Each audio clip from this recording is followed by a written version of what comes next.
From hobby farmers to weekend gardeners and everyone in between, Tractor Supply trusts 5G solutions from T-Mobile for Business to make shopping more personal. Together, we're connecting over 2,200 stores with 5G business internet and powering AI so team members can match shoppers with products faster. You're all set. This is enriching customer experience. This is Tractor Supply with T-Mobile for Business. Take your business further at T-Mobile.com/now. I'm Peter Schrager, host of Good Morning Football on the NFL Network and the Season with Peter Schrager podcast. Whether you're ordering wings for the game or you're whipping up a 7-layer dip or you're ordering a pizza, there's something about football that makes you want to eat. And this football season, Uber Eats has the best deals on game day food, no matter what you're craving. From 2-for-1 pizzas to buy one, get one wings to whatever it is you want, Uber Eats will be dropping new deals each week all season long. Uber Eats is the official on-demand delivery partner of the NFL. Order now for game day. Terms and conditions apply, and see the app for details. It's time for a Big Blue Kickoff Live. Nobody can ever tell you that you couldn't do it because you did. On Giants.com. You know what I saw? New York Giant Prime. And the Giants mobile app. 17-14 is the final. One touchdown, we are world champions. Believe it, and it will happen. Part of the Giants Podcast Network. Let's go out there like a bunch of crazy dogs. Have some fun. Hello, everybody. Happy Tuesday. Welcome to Big Blue Kickoff Live, presented by Cadillac, the official luxury vehicle of the New York Football Giants. John Schmeelk, Matthew Citak with you, taking your calls at 201-939-4513. 201-939-4513. We have Joe Schoen's press conference coming up this afternoon. What is it, 3 o'clock or 3:30? 3 o'clock. 3 o'clock. So I don't believe we're streaming that live, correct? We are. Oh, we are streaming it live. Okay, Yep. Well, there you go. YouTube and Giants.com or just the app? What are we doing? Both? Yes. Both. YouTube and the app. So go check that out. Joe Schoen will be live at 3 o'clock today. And then Datino and I will record a little reaction to that. That'll go up on the Giants Huddle podcast feed. And I know there's all this anticipation of what is Joe Schoen going to say. And I don't think this is going to be some big news-breaking scenario here. I could end up being wrong. I don't know. But the fact that it's just Joe Schoen and not Brian Dable with him tells me that this is probably just going to be Joe answering questions, and I don't expect any big breaking news this afternoon or anything like that. Yeah, I mean, I think the big breaking news that a lot of our fans are probably waiting for, that we don't even know for sure if it's going to happen, but I have a feeling, I agree with you, I don't think it's going to happen today. Brian Dable spoke to the media yesterday and said... Because that's a coaching decision, that's why. It's not a GM it is a coaching decision. Yeah. Although... in this situation, I guess there are some other factors in play. Correct, I agree. But fair. Brian Dable said we're going to take the whole week to evaluate things. I don't see any benefit of Joe Schoen coming out today, a day later, and making some big announcement. I think if that announcement is going to come before the Giants take the field next, it will be next week once Brian Dable talks to the media again. But as you said, we could be wrong. We don't know. We have no idea what he's actually going to say. So yeah, you also don't want to, see. and I know fans aren't interested in this, but the team is still trying to win football games. Of so course. You don't want to give the Bucs too much notice on who the quarterback might be next week. So I would think either, assuming Dable talks next Monday, I don't know I haven't seen the schedule next week. I don't know if they're doing that weird Thursday off day thing with practice Tuesday, Wednesday, Friday. I don't know how they're doing that. Yeah, my guess would be that Coach would talk on Monday. I feel like he typically talks. And I imagine if they do, that would probably be the day they would do it and have that announcement. But maybe not. I don't know. The Giants could, decide to stretch things out a little bit. That would not be without precedence. Wouldn't be the first time. No, would not be the first time. All right, you heard my spiel on the game already, guys. I don't have that much else to say about it. I did not have a chance to do my little self-scout this morning. We had a meeting. I had to get ready for draft season. That'll be up Wednesday on the Giants app, Giants.com YouTube page. So I didn't do my red zone and takeaway deal like I promised you I would. It'll be ready for next Monday. I hope so. We'll see. So just give me your take on the game, what happened, and we'll get to the calls. Yeah, I'll try to keep this quick. Overall, the Giants on Sunday in Munich just really did not do any specific thing in particularly so well that they deserved to win the game.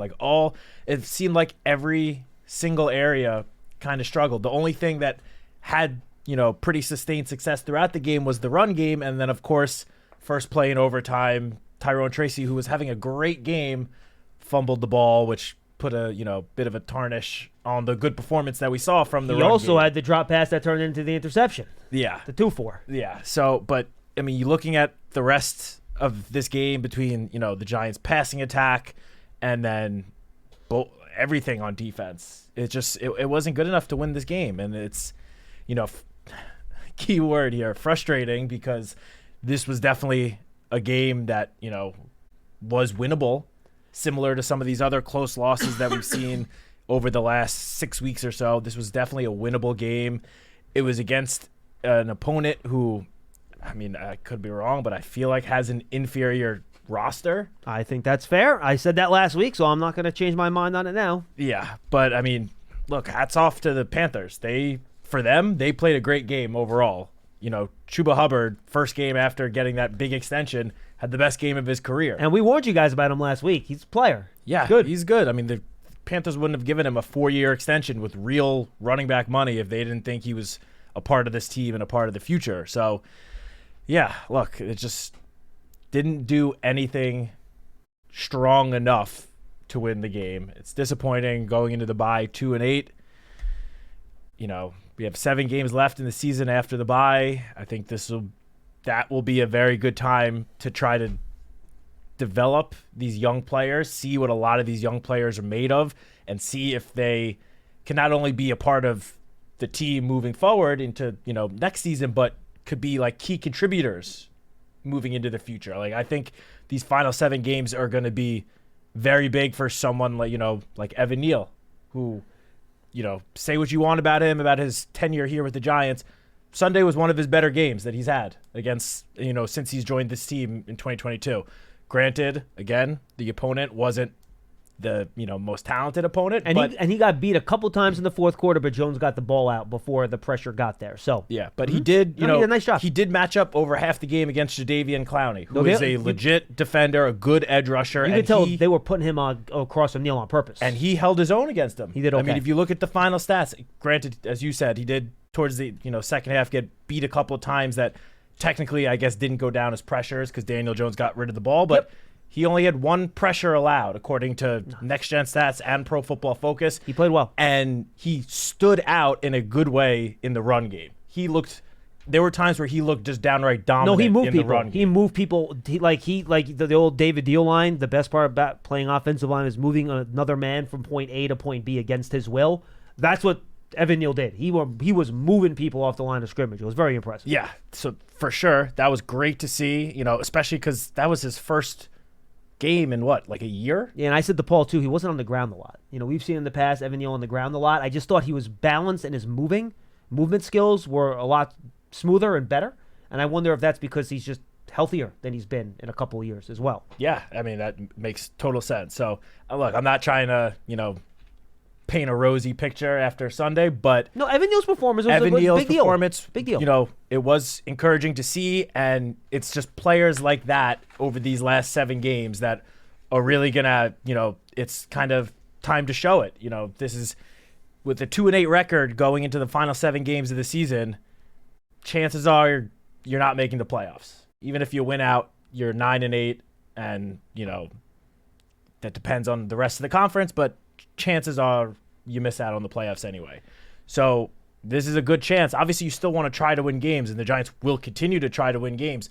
But this is a great opportunity to see some of the young guys, give them extended action, guys that, potentially could be here next year and beyond. This will be a great sort of, I don't want to call it a tryout period, but a great just chance for them to showcase their skills to this coaching staff and front office. Yeah, and figure out what your offseason plans and priorities are going to be, right? And you do that by evaluating the guys that you think are going to be here moving into next year, what guys maybe you don't think are going to be moving into next year, and then you decide what your postseason and offseason priorities will be, whether it's in the draft or free agency. The Giants should have a good amount of money in free agency to spend, regardless of what happens with the quarterback.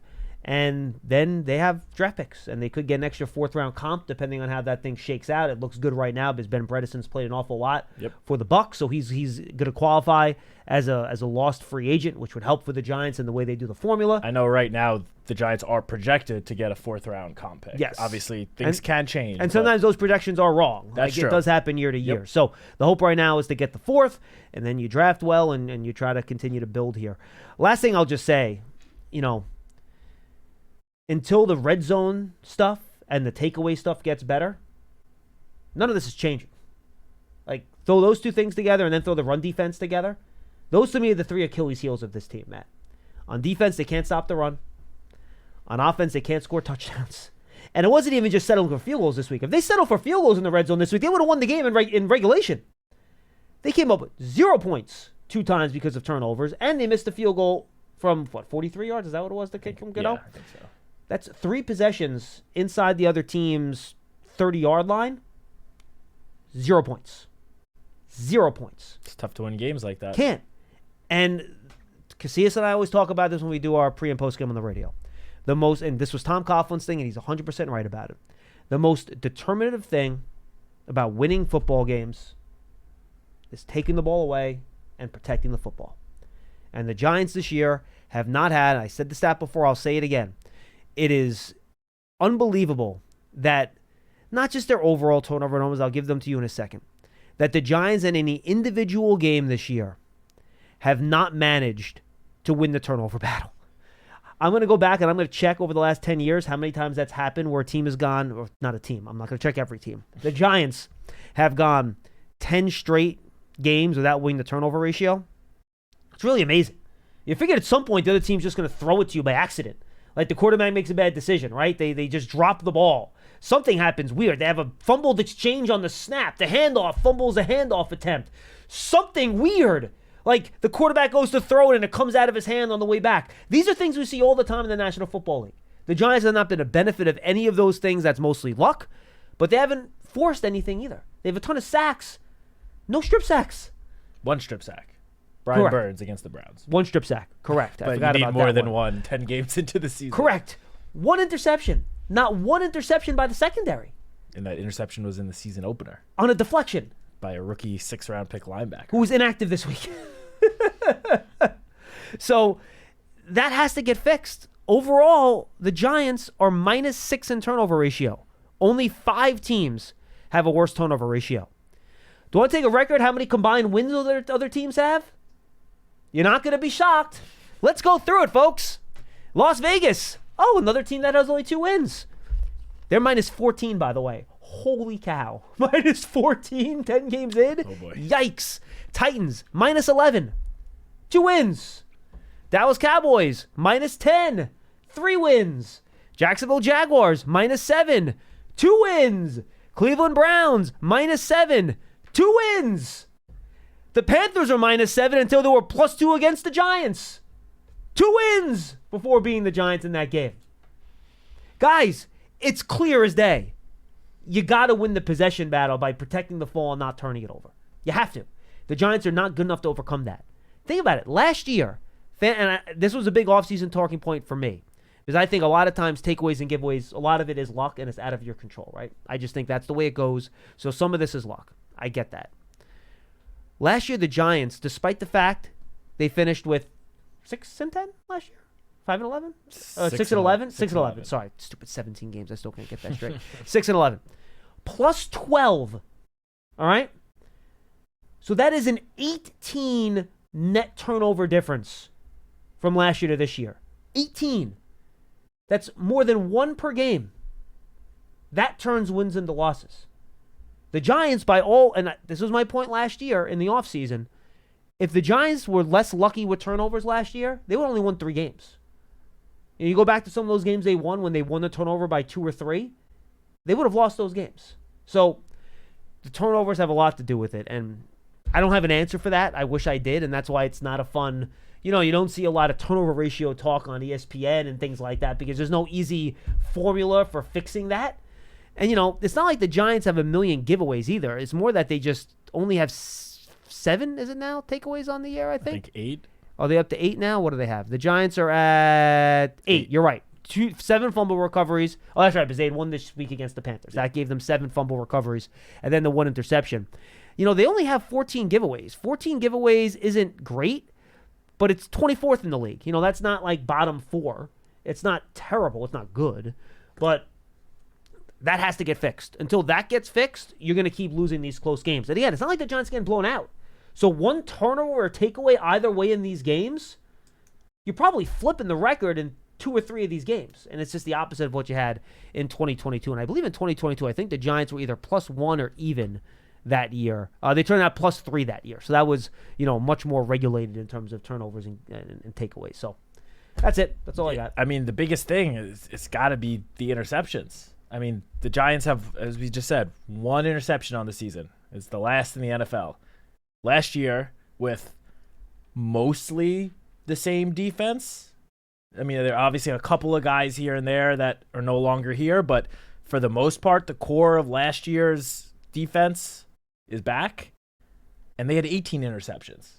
Yeah, I don't know how to explain that, honestly. The difference between last year and this year. Well, defensive system has changed. That's true, but to a tune of 17 less interceptions. And players told me in the offseason, we think we'll get more picks this year because you're looking at the quarterback and you're playing more zone than man. Yeah, and look, So it's I don't hard. know. It's hard to explain, but yeah, that has clearly played a big part in the Giants' record. Honestly, you need, as you said, you need to force more takeaways. Yeah, and look, protect the ball when you have it. and the Giants have 7 interceptions this year. That's right in the middle of the league. It's not like they've thrown a bunch of picks. There's 7 fumbles on the other hand. Let's see, how many does that have? 7. There's 7 fumbles, tied for third most. One team is 9, 2 teams have 8. The Giants have 7 fumbles lost this year. It's too many. Yeah, Got to protect the football. And then, again, critical situations in the other team's red zone, and then there haven't been that many deep in their own zone this year, but they had one against the Panthers in overtime. and it proved to be costly. Of course it was. Very frustrating. Big Blue Kickoff Live is presented by Cadillac, the official luxury vehicle of the Giants. Don't forget, folks, go check out the Giants Huddle podcast. Our rapid reaction is on there right now. As I mentioned earlier, Tino and I will record a reaction to Joe Shane's press conference today. That'll go up this afternoon. Then we're going to have Papa's perspective go up later in the week, and then we'll have a draft season this week as well. You can find all those podcasts in the Giants Podcast Network podcast feed. Just search for it on your favorite podcast platform, or go to the Giants app or giants.com/podcast. 201-939-4513. All right, folks, it's you the rest of the way. Get on the line, talk some Giants football with us. Hi, Wilson. How are you? Hey, Johnny and Matt. How are you? Matt told me you were calling up today, bro. So he was psyched and ready for you. I knew this call was coming, Wilson. What's up? Hey, Matt. I know you always have confidence in me. But listen, before I start, hopefully you had a good experience there, a good flight home. Yeah, it was fun. All right, good. So now, well, officially now we are the laughing stock of the NFL, and we are the worst team in the NFL. But and I guess, Johnny, a lot of people still believe in this head coach, even though his 2 best players and his 2, I guess, leaders in the locker room. One of them says, "I don't know what message you're talking about," and the other one says, "No, that's well, not what Dexter Lawrence said, Wilson." No, Dexter Lawrence. No, Brian Burns said, "I don't know which message you're talking about." Come on, Johnny, you said it. You said it on the podium. I mean, Brian Burns didn't know what message. I said, "What message?" Oh, well, yeah, I was outside hanging out with my buddies. So okay. And Dexter Lawrence said, He just said maybe the post-game speech because he wasn't in the locker room yet because he was saying hi to his friends with the Panthers. That's all he said. It's not like he was in there, heard it, and didn't understand it. Okay, Johnny. All right. So listen, I'm not gonna say nothing else. All I'm gonna before I get to Daniel real quick, because if John Mara doesn't somehow call Bill Belichick and tell Bill, please come and fix this once and for all, because if Bill Belichick can't fix it, then we have bigger problems. But that's nor here. We'll have to wait till the end of the season. There's no sense in going back. Obviously, and then Daniel, 2 things. He's not a top 10 quarterback. He's not a top 20 quarterback. If you want to tell me he's the worst quarterback out of 32 starting quarterbacks, I don't buy it, but I'll give you that. You know what I won't give you? This basket case that Brian Dable has turned this poor guy. Brian, I don't know. He has regressed to a point that nobody reckons. Is he a great quarterback? No, but he's not this basket case. And the reason is it's hard to do your job in any job in the world. I know you can tell me, well, that it's got to be tough-minded. It's hard to do your job when you know that they didn't want you there. that the coach doesn't want you there. They gave him $40 million a year. Johnny, that was I'm telling. But Johnny, come on, Johnny. They try to replace him this year. The head coach does not believe in this guy, Johnny. I mean, come on. Wilson, I'm going to ask you the same thing. When Joe Shane and Brian Dable first got here, and they chose not to pick up Daniel Jones' fifth-year option, did Daniel Jones have the best year of his career? Yes, he did, Johnny. What is that got to do with the way that Johnny? He gets blamed for everything. I mean, the Giants got gashed for 200 yards against the worst team in the NFL. Listen, let's forget about that. I don't want, I just want to ask you something. Yes. Obviously, you told me don't listen to stuff and don't read stuff, but it's hard not to read stuff when the Post, the Daily News, the WFAN, ESPN, everybody says that the era is over and Daniel Jones should not play again, and Brian Dable left the door open. I want to ask you something because there's something very intriguing. Is there a difference if because they cut him right at the end of the year? They like only have to eat out like $20 million or something like that in cap, right? Yeah, something like that. They can get out, right? They can get out. Based on reports, that is what the numbers seem to be. Okay. Is there a difference if they just say, Daniel, listen, we can't go on like this. It's bashing ourselves like our head against the wall, and it's not good for anybody. If they release him, is it the same thing? Is it the same thing? No, I think some of the money accelerates into this season with this season's cap if you release him now, I think, because it's this season. And I'm not sure they'd be able to handle that cap-wise. So I think it would have to be done in the offseason. I think. I'm not positive about it, but I believe that would be the rule. I think you're right there. Oh, all right. So I guess the only other option is to, have him inactive for 7 games. Because, Johnny, he cannot. I mean, if he doesn't start against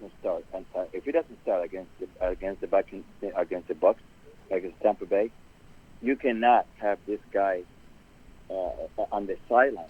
He cannot go back. Let's say Drew Lock stinks, because he will stink. And Tommy DeVito is what Tommy DeVito is. So, there's no more excuses. They can't blame him for anything anymore. But let's just say Brian Dable can't say, well, God, I mean, what are we doing?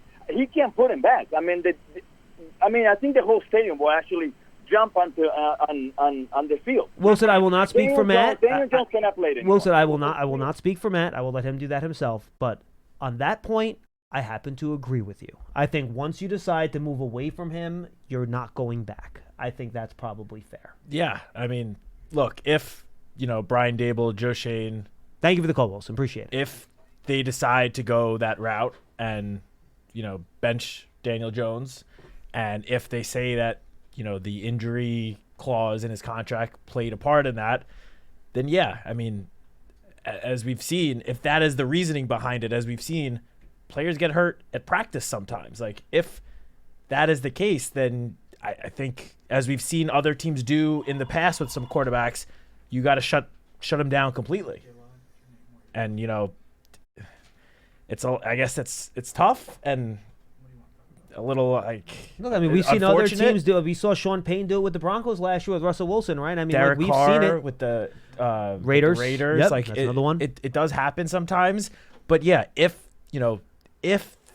they decide to make that call and the reasoning is we're trying to prevent that injury clause from kicking in or whatever, then yes, you got to basically shut him down completely, because you don't want to obviously risk any situation then in which he does somehow get hurt and the injury clause kicks in. So yes, and please note all those ifs that Matt had. A lot of ifs that we don't know about. Yes. Exactly, correct. I hate hypotheticals, folks, but I know that's the world we're living in right now. I get that, and we'll do our best to navigate those hypotheticals. Jonathan in Westchester's up next. Hi, Jonathan. Hey, how are you guys? What's up? So I know when people have called in the past and complained about the offensive line, you guys have talked about how the Giants have devoted draft picks and free agents to the position. That's true. I'm wondering if the same really can't be said about the interior defensive line. And we've really struggled quite a bit, not just this year but the last 2 years, to stop the run. and I think we had a 7th round pick that we spent on Jordan Riley and a 5th round pick on DJ Davidson. But beyond that, I don't think we've really spent any of our draft picks on the interior defensive line. And same thing with free agents. I mean, Ashawn Robinson's a short-term contract. Nunez Roches, I guess, but not a ton of money spent on free agent run stoppers. So wanted to get your thoughts on that. I think we might have made a mistake by not either spending more money or draft capital on a run stopper this past offseason. No, Jonathan, good question. And you're right. They have not put as many resources into the defensive line as they say have, or run-stuffing defensive tackle specifically, as they have, say, cornerback. Cordo Flott's a 3rd-round pick. Deontay Banks is a 1st-round pick. Even safety, Tyler Nubin's a 2nd-round pick. Drew Phillips is a 3rd-round pick. Belton was a 4th-round pick, right? Yeah. 4th. And offensive line, we talked about that a million times. Neighbors and Hyde and Wandell, all premium round 1, round 2, round 3 selections. So, yeah, look, and you can't spend on every position, right? And I think the theory around the league, quite frankly, is for guys that don't get you sack production on the defensive line, you could find guys on the cheaper side there. I don't think it's all defensive line issue with the run defense, by the way, just for the record. I think it goes deeper than that, than just defense. Oh, you need a better defensive tackle, then all your run issues will be solved. You know what the Giants have the biggest issues this year? Perimeter runs. Pitches to the outside zone, more pin pull stuff on those pitch plays that have really given them issues. Doesn't have much to do with defensive tackles when you're running outside the offensive tackles, I mean. So, yes, that's been a position where the Giants have not chose to, spend a lot of their resources, and it worked last year with Ashawn Robinson. I think he did a really good stopping the run, even though the team itself last year didn't. And I think Robinson's having a good year for the Panthers. Had a good game, unfortunately, against the Giants in Munich. But look, I think Joe Schoen talked about it in the offseason. That's a spot where they're looking to add some help, and we'll see if they can do it again this offseason when they get there. Yeah, look, Jonathan, you're right that there have not been premium draft picks spent on the interior defensive line, but I kind of disagree that they haven't allocated free agent money towards that, because you have to also include the massive contract extension Dexter Lawrence got.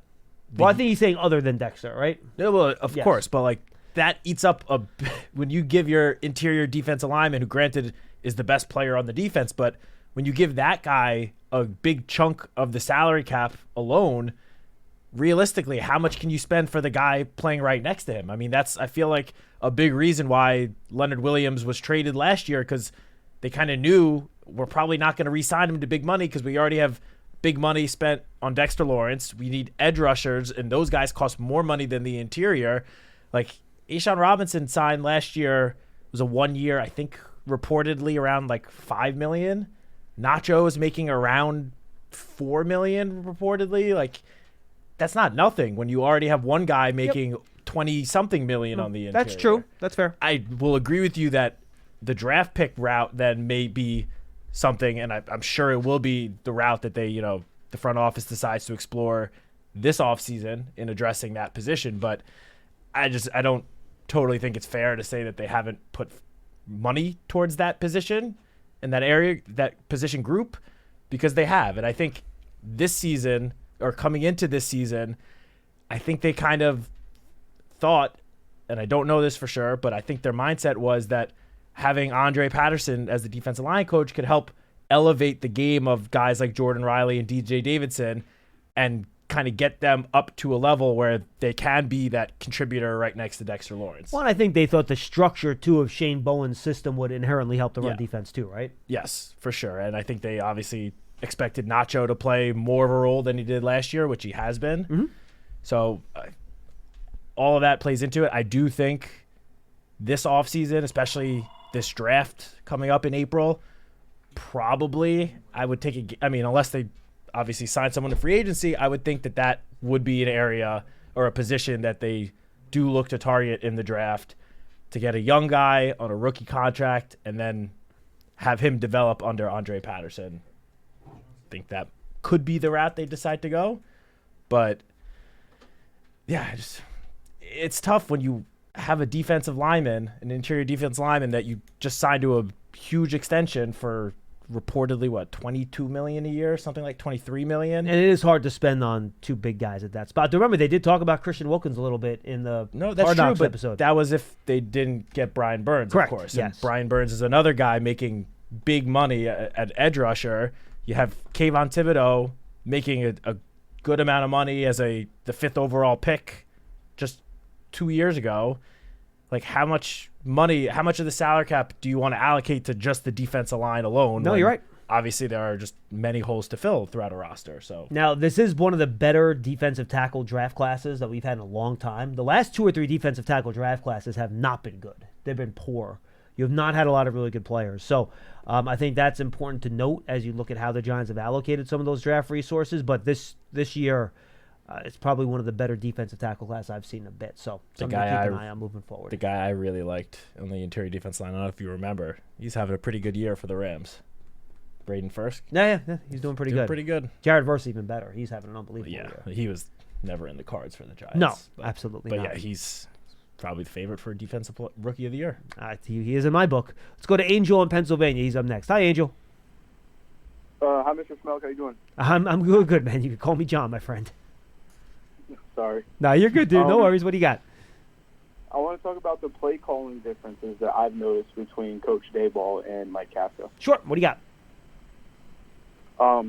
I know that in some cases the offenses have looked better with Brian Daboll, but to me, they're just coaching Daniel Jones in the wrong way. Like with Mike Kafka, like some of the best offensive plays that Daniel Jones was running was like the mesh concept. And this year I've seen mesh run like 2 or 3 times. And also we used to run like the double post with Marcus Johnson, where Marcus Johnson would run the deep post and then we get Wandale underneath or Slayton underneath for huge gains. And it's just like these things that Jones was good at, like I get it, it's a different play caller, but keep it. You know, when Brian Daboll first got here, I remember watching him in like a meeting room with everyone. He was like, hey, we'll take suggestions from anyone. You get a play from high school, I'll call it. And like this stuff is shown to work, and it just doesn't work. And there's no nuance. Even the stuff that Brian Daboll runs, like you would like it that, let's say he's running a play like double slants or something, and build off that, run a sluggo, stuff like that. Like it's vanilla, and it sucks. And there's no, the run game is very vanilla too. Like it's working. Like I think in the last 5 weeks we're like second in EPA with rushing, which is awesome. But it could be so much better if we just built upon our play calling. It's just all vanilla.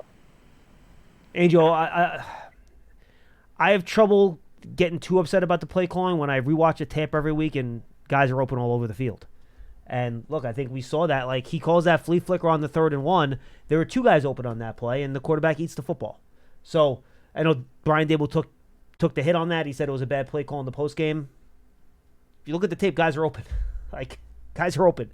The run game, I think they've really leaned into a lot of their downhill stuff the last few weeks. A lot of duo stuff, a lot of more straight ahead stuff, less zone stuff. Though I think which game was it? 2 weeks ago against Pittsburgh, maybe they did a lot of good stuff with the zone. I forget which game it was. I talked about it on one of our podcasts. I think it was the Steelers game. I think it was the Steelers game. But look, are they doing a lot of ridiculous stuff with like route combinations and stuff like that? No, I don't disagree with that. But I think we've also seen, in terms of his accuracy this year with Daniel Angel, is that he's been much more accurate throwing some of those stick routes than he has throwing that stuff where guys are moving across the field. He's had some issues throwing underthrowing stuff, throwing behind, throwing ahead. So when I see stuff that's available and plays to be made on tape, I have hard getting too mad at the play calling when I do see guys open and plays available. You know what I mean? Yeah, I get where you're coming from. And I got one more question, and I'll take it off the air. Sure. What do you got? I know you guys work for the Giants, so you might want to answer this a certain way, but maybe I could just speak generally. Like, what is your philosophy moving forward if some changes have to be made? Would you rather one or the other, Daboll or Shane, go, or do you think both of them should go? Because in my opinion, I think you either keep both of them and give them another year, or a year or two to figure it out, or you just got to restart. Because if you just get rid of Daboll, then maybe there's a coach that comes in here that doesn't have the same continuity with Shane. Or if you get rid of Shane and keep Daboll, then maybe you close yourself off to certain GM candidates that might not want to work with Brian Daboll, you know? No, appreciate it, Andrew. Good question. Look, we're not going to advocate for the ownership to keep or fire anybody. That's not what we're doing here, especially not letting anybody go. We're friends with Brian Dable and Joe Shane. We see him in the cafeteria. That's not what we do here. I can speak generally about what you're talking about. I don't believe in letting general managers go after 3 years, especially when the first year is nothing but a teardown project and not actually building anything. So in general, I don't think 3 years is enough for a GM to transform a team, unless you somehow figure out a way to get some transformational quarterback in the house, and that changes everything, right? So that's my general opinion on general managers. Now, I think you make a point that's a good one, where it makes sense that you want to keep the GM and coach together, right? And once you change one and not the other, we saw that with Tom Coughlin and Jerry Reese back in the day, where you can get some issues then, where they're not in sync in terms of how long they're here and all that sort of stuff. So I get where you're coming from on that. But I'll just leave this to you, Matt, and I'll say, I think we all know John Mara wants to get off the carousel in terms of changing coaches and people in the front office all the time. And I think they believe continuity is important to success. Now you have to have the right people in there to have continuity with, 100%. So that's kind of where I'll leave it. I don't think I could take it much further than that. Yeah, in my eyes, and I think this goes without saying, but one of the most important dynamics in any NFL organization is the dynamic between a head coach and the general manager. Good point. And, you can say what you want about what's gone on the field the last, this season, last season, but the relationship between those two is strong. They work as a unit to build this roster and make decisions. And quite frankly, you don't see that all across the NFL with every single team. And I think that is a big positive and something you don't just want to throw away and get rid of. Because if for any team, if you do bring in, you clear out everyone, you bring in a new GM, even if he hires his coach, chances are that GM and head coach is not going to have the relationship that Brian Dable and Joe Shane do. These guys are very close, have been together for years, were together in Buffalo. And honestly, I really think that makes a difference. And another thing, and I mentioned this, I believe, when I was on the show with you last week, John, is that I know it's year 3 of this regime, but 2 years ago, in 2022, the first year under Joe Shane and Brian Dable, the Giants made what just about everyone would consider a very surprising playoff run. I don't know, at least outside of this building, expectations were not very high in that 2022 season. And the Giants came out, surprised everyone, made the playoffs, won a playoff game, made it to the divisional round. And I think that the fact that the team had so much success in year 1 might have changed, I guess, the calculations for how far away this team might have been to truly being that perennial contender. Well, I'll just leave it at this, Matt. Heading into that year, they did not pick up Daniel Jones' 5th-year option, and after the year, they gave him a big long-term contract. So clearly, the calculation did change to some extent because of the year. Yes. So, and again, what you just brought up, that was a decision that was made by the decision makers in the building. There's no denying that. That was their decision. But I think that this team just needed, and I guess still kind of does need, a rebuild. There are core pieces here that I think are very talented. It can be core pieces for a playoff team. There are some that need to be improved and upgraded. I think is pretty obvious. But I think, and it's not fully an excuse, but I think that playoff run 2 years ago changed the trajectory of the rebuild and might have led to some decisions that, the decision makers here wish they could take back now, but there's no going back. I think, as you mentioned, a GM needs more than 3 seasons to build a team. It is a process to take what Joe Shane inherited a couple years ago and make that into a perennial playoff team, because he inherited what was quite a messy situation. So I think you need to give more than 3 years. And again, the relationship between those two is the most important relationship, I think, in any organization, and they have a great one. And I mean, as you said, I don't want to sit here and advocate for anything, but it would make plenty of sense to me. I'll put it this way. It would make a lot of sense to me to have both of those guys back, because I think that they still are the ones that could take this team to where we all want it to be. No, yeah, I think it's well said. 201-939-4513. 201-939-4513. John is in Staten Island. Johnny, how are you? John, going once. John, you there? I might have screwed that up. Okay, no problem. We'll try that again, or is he hung up on Pearson? All right, we'll try to get John up here in a second at 201-939-4513. And, you know, guys, if you're just tuning in now, we've said this before on the show. I just want to be clear about it. Look, just from a personal perspective, as I've said to you, the Giants, you know, they don't really have any rules for what we do here. They're very lenient with what we do. The one thing we don't do, we don't call for people to lose their jobs. That's one thing we don't do. We're not going to do that here. We could talk about team, how everyone does, state of the team, team building, all details, football stuff. That's not one thing we're not going to do here. But we could, as we just did, we talk about the situation, what the evaluation is, what the factors are. We can do all that stuff. But, like, guys, we see Dave's and Joe every day in the cafeteria upstairs.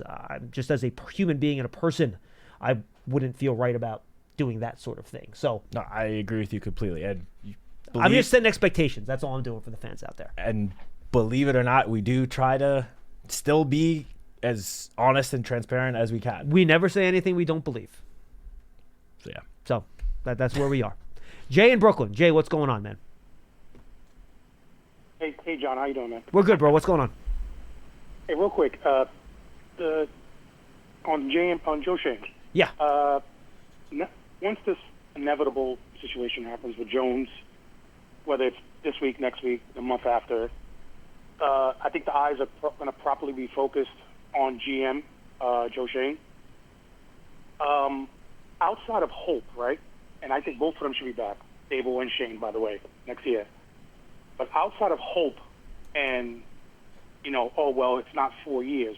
How could you bang your hand on the table saying this guy should definitely be back? All right. For the people that are anti-Joe and anti-Daniel, I'll throw this out to you. And we all saw it live on TV. Well, not live. We saw it on recorded TV. Now that you look back, was Joe Shane doing the right thing, trying to trade up for either Jaden Daniels or Drake May last year? I mean, it seems like that was based on the evaluation, how those quarterbacks have played. That would have been a pretty smart move. And, frankly, a tough decision to make after you just signed Daniel to that contract. But they were willing to make a tough decision and a tough move there that might have been a little bit awkward because they thought it was in the best interest of the teams and all three of those quarterbacks.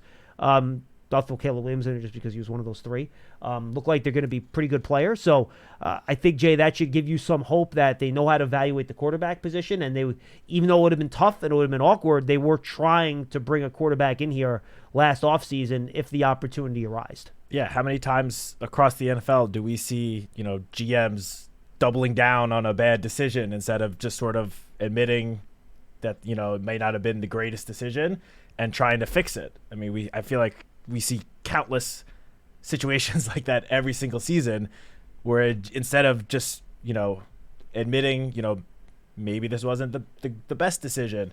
Or at least we want to give ourselves a backstop in case it doesn't work out. Because of Daniel's case, and that was a big thing Joe said last offseason, was the injury factor, right? Yeah. They just didn't know how he was going to come back being healthy. Yeah, so I think that is a great point. The fact that, as we all saw on Hard Knocks, it's not like Joe Shane did not attempt to move up to get one of these quarterbacks that are now, you know, thriving as a rookie. He tried, but in trade talks, it takes two to tango, and you can't force it. It's not Madden. You can't just force a team to do a trade. So Jay, how about that? Did I sell you a little bit on that one? Not really, because it was a good try, though, right? No, it's a great try, John. I mean, you're from Brooklyn. I'm always going to give you a benefit of the doubt. I appreciate that, Jay. But my thing is you know, John and Matt, you guys follow the other sports. Football is the one sport you can't hide in. I mean, basketball, you can save your team if you hit the lottery and you draft LeBron James. Baseball, Sure. You can bury your mistakes in a $300 million payroll. Football, you either draft well or you don't. And I'm going to be honest, the first two drafts so far are not turning out that well. And I feel almost like the goalposts are being moved for Shane a little bit, where it's like, you know, this is his third year, and it went from, oh, this is a big year, to where now, well, look how many young players he's playing. like there comes a time where, regardless of the situation, he has to win, guys. Like he has to win eventually, regardless of the quarterback, regardless of the. It's almost like we're trying to say, like, forget about the first 2 years. We're really starting. This is the real first year, and that's a little frustrating. Like, what are you selling going forward? That's what I mean. No, look, Jay, and look, I totally get your point there. It has been 3 years, and for a fan, except for that one first year, that was very surprising. The last 2 years have been tough, and they've been frustrating. And I understand why you're not heading into week 11 at 2-8, coming off a loss to the Panthers, saying, the future is bright. Let's rock and roll. Jay, I totally get where you're coming from, dude. Totally get with you. And I'm not even going to try to argue off that ledge because as a fan, I totally get thinking that way. I do. I get it. I get it. But look, you hope these young players continue to develop. Even the guys that you drafted 2 years ago in the 2022 NFL draft, right, that are still on the roster. You hope this was the start of Evan Neal becoming a guy that you can at least count as a starter somewhere on the offensive line, whether, tackle, maybe long-term guard, who knows? That this is the start of that, you don't know. Kayvon Thibodeau, has he been Aiden Hutchinson? No, but he's been a solid player in the National Football League. So this year's class, I think, has shown a ton of promise, whether it's Tyrone Tracy or Drew Phillips, guys like that. So Malik Neighbors, obviously, you're very happy with the job he's done. So there are some guys that have shown promise. Have you gotten everything you wanted as fast as you might want it? No, probably not. And I get that. I totally understand where you're coming from on that. But again, given that first offseason was more of a tear down than a build-up, spared the draft, but in terms of free agency, I'm with Matt. Like I think Joe Shane has a good head on his shoulders. I think he understands how you allocate resources to build a football team. Look, drafting is hard. Even the best drafters have bad drafts. We always joke, like the Cowboys have been one of the best drafting teams in the league, right? Traditionally, when McClay they draft really well. Look at the draft 2 years ago. They drafted Mozzie Smith in the first round and Luke Schoonmaker in the second round. How does that look right now? Looks awful, right? Yeah. Even teams that are really good at drafting can sometimes have picks that miss. Look, it happens. John Lynch traded a massive haul to move up for Trey Lance. And the reason he kind of got saved by that is because he happened to take Brock Purdy with the very last pick in the draft. And Brock Purdy turned out to be the quarterback of the future instead of Trey Lance. I know people say, well, he's the one that picked Brock Purdy, right? Yeah, but he could have picked Brock Purdy in the 4th round, 5th round, or 6th round. If you liked him that much, he would have picked him in the 6th round. Trust me. He would have just, I'm not going to use the 6th round pick on him, Matt. I'm going to use the 7th on him. I'm going to wait. I think he's the franchise guy, but I'm not going to pick him in the 6th. I'm going to wait till the 7th. Like, that's not obviously how that went. And, you go back to and I'll go back to Dallas. They didn't want Dak Prescott. They tried to draft Connor Cook from Michigan State. He got picked a few picks before Dak. They tried to trade up and draft Paxton Lynch the year before. Sometimes you need some good fortune. And the Giants have also had a ridiculous amount of injuries with the guys they've drafted the last 2 years too. Wanda Robinson, whole last year with the ACL. We know about all Evan Neal's issues. Zudu has had a bunch of injury issues. Has that helped inhibit some of their development? Sure. Now, at this point, should you have overcome some of those things? Absolutely. No question, not arguing that. But if you look at the analytics of it, as you go through a long period of time, there are outliers and there are differences on the margins for sure. But drafting is just really hard. And sometimes your draft works, sometimes they don't. Now, obviously, that's what you're judging a general manager on. Eventually, if you don't draft good enough players, that's the deal, right? And that's going to happen. But I wouldn't take that 3-year sample size and move on that quickly when, again, I just don't think 3 years for a general manager, turn around a team in a situation the Giants were in at the time, is a long enough window to make things work. And that's where I'll kind of leave that. Yeah, I'm with you. And that's just the very last thing that the last caller mentioned was he brought up all these, different situations across different sports and how, the NFL is different. Well, the NFL is also different because the quarterback position, probably the most important position in all of sports. Of any individual sport, the quarterback is the most important guy. Yeah. And so, not to put the Giants, current season all on the quarterback, because it's not all on him. But we've seen other situations around the NFL where a quarterback, just bringing in a new quarterback, whether it's a rookie, a veteran, whatever, elevates the whole rest of the team. And that is one thing that has not been the case the last couple of years here. Who's to say that if a new quarterback is brought in the offseason, again, whether it's a rookie or a veteran, free agent, whatever, that the same thing can't happen, because we have seen some encouraging signs from a lot of these young players that have been drafted over the last 3 seasons. It's not been all home run picks, but there have at least been flashes from most of the guys, at least taken with premium picks. Day 1 picks, day 2 picks. Again, it hasn't all been perfect. You're not going to find any general manager across the NFL that has a perfect resume when it comes to drafting, because as John just said, drafting is difficult. But, I mean, just look at this year's draft. This year's draft class could be the type of draft class that could change the fortunes of an organization. You have at least 5 guys that are already, after 10 weeks of the season, key contributors, 5 starters, and starters that are actually, playing at the very least pretty good football. And that doesn't even mention, the undrafted defensive lineman Elijah Chapman.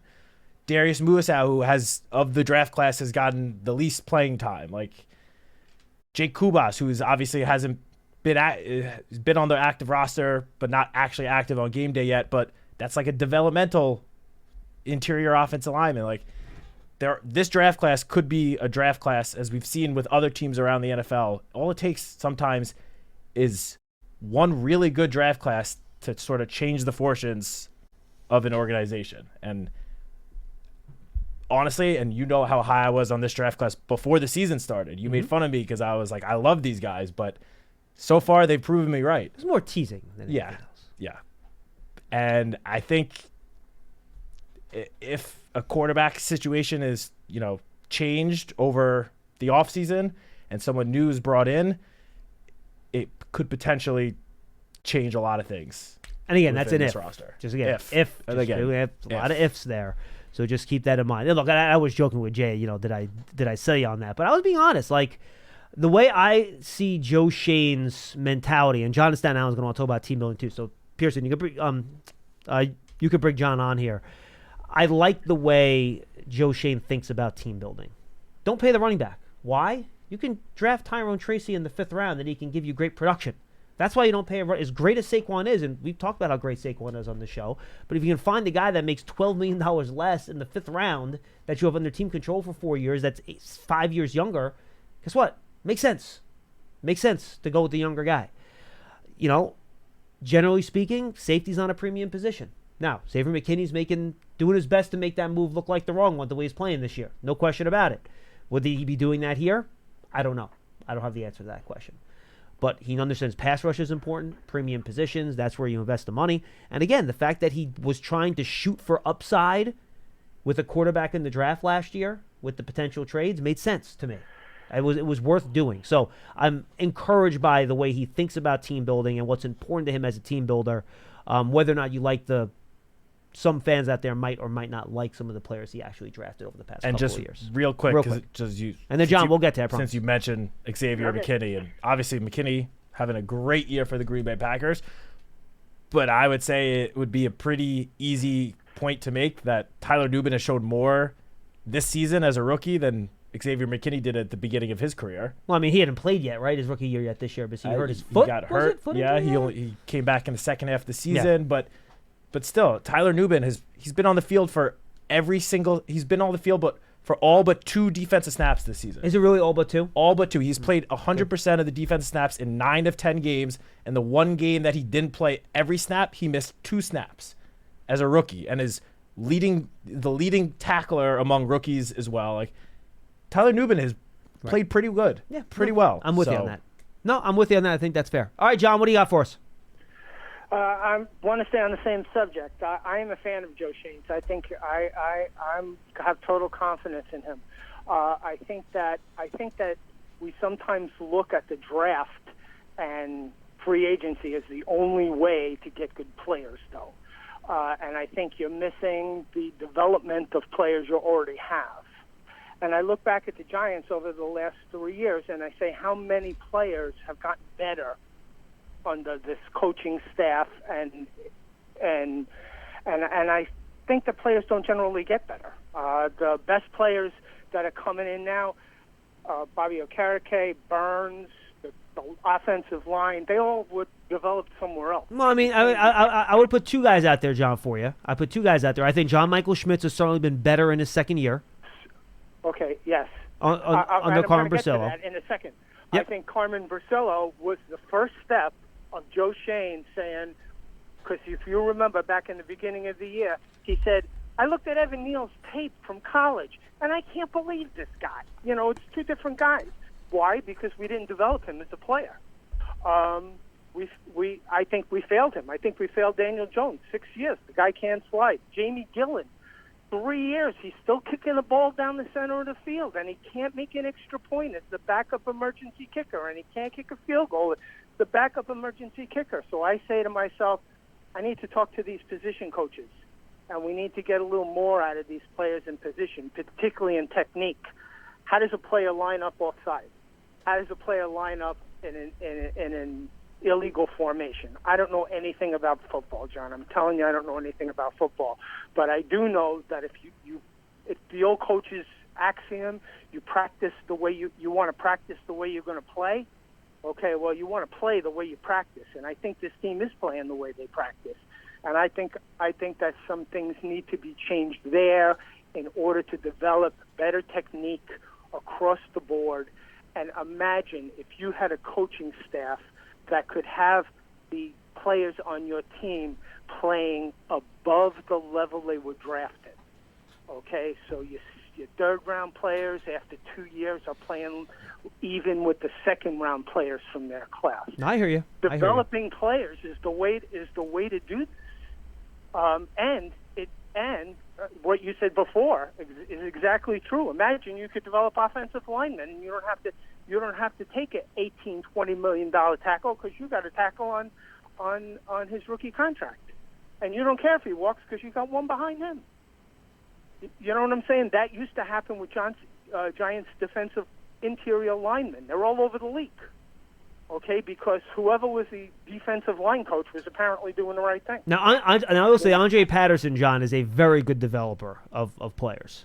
He is. Well, and this is what I mean. That's what we need to get better at. I think that's what we need to get better at because I've been watching the Giants for 65 years. Okay, I'm going to continue to watch them. Sometimes it's not easy, but the thing that I bring on Sundays that I brought last Sunday and I'm going to bring this Sunday is I want to see improvement. I was very happy to see Evan Neal have a much better game. Okay, if he can improve to the point where he either is your swing tackle next year or your right tackle next year with Illumador being your swing tackle and Andrew back, okay, now we're talking. John, you know what I'm good saying? call. No, John, good call. Appreciate it, man. Awesome stuff. And look, I said before the season, Matt, the most important thing for the Giants getting better this year was the guys they already had on the roster taking that next step, right? We talked about it a million times. The second-year guys, the third-year guys, the guys on rookie contracts, getting better. Azeez Ojulari, I think, has shown progress this year, right? I think he's healthy. He's got a little bit better.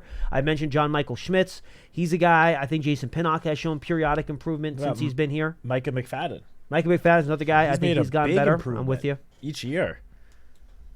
Yeah, so I think there are guys that have progressed, others that have made progress, have other guys not progressed as quickly as you might like, short, like a Jalen Hyatt. Though you hope maybe that game in London, that game in Munich might be the first step. He caught those two big passes in the 2-minute drill. Daniel trusted him on those quick stop routes. Wow, it's been a long couple days. I need the bye week badly.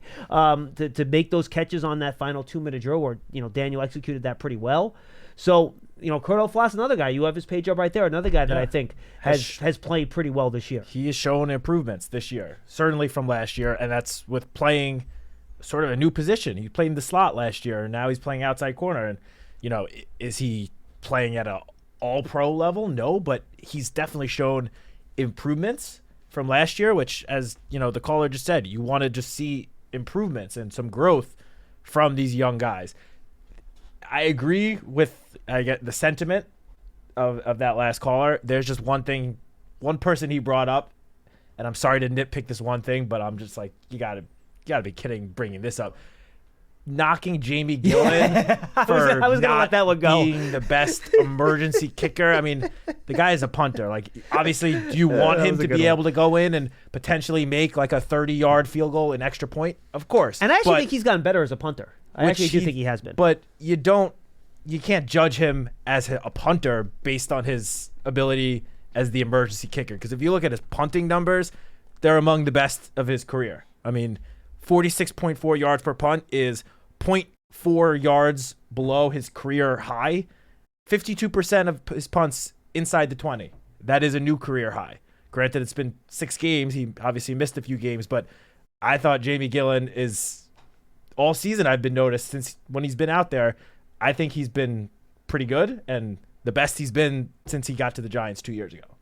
So I'm sorry just to nitpick that one thing, but I like Jamie a lot, and to knock him because he missed one kick as the emergency kicker in week 2, I think that's just not fair. By the way, I do want to applaud the callers. I think you guys have had some very thoughtful, good conversation stuff today. I think you brought some good points to the table, good stuff to discuss, good stuff to digest, and have larger conversations about the team. Even you, Wilson.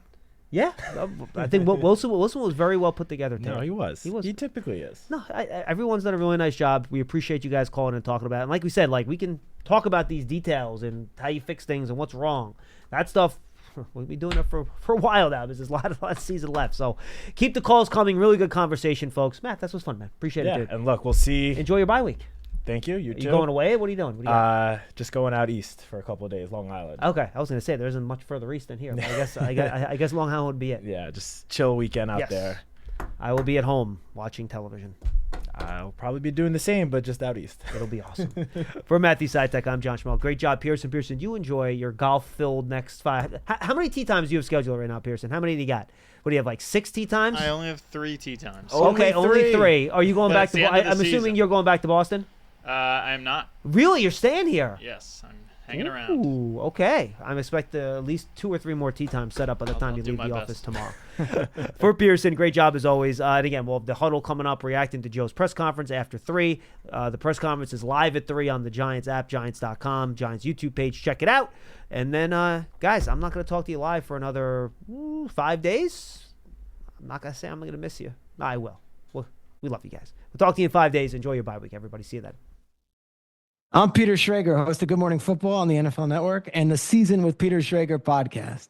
Whether you're ordering wings for the game or you're whipping up a 7-layer dip or you're ordering a pizza, there's something about football that makes you want to eat. And this football season, Uber Eats has the best deals on game day food, no matter what you're craving. From 2-for-1 pizzas to buy one, get one wings to whatever it is you want, Uber Eats will be dropping new deals each week all season long. Uber Eats is the official on-demand delivery partner of the NFL. Order now for game day. Terms and conditions apply, and see the app for details. Lowe's knows you want to get even more value for the holiday. That's why as a My Lowe's Rewards member, you get new member deals on holiday decor, tools, and more. And you earn points when you shop. More points equal more rewards to help you save on holiday and more. Not a member? Join for free today at Lowes.com/MyLowe'sRewards because Lowe's knows deals. Program subject to terms and conditions. Points are awarded on eligible purchases. See Lowes.com/terms for full details subject to change.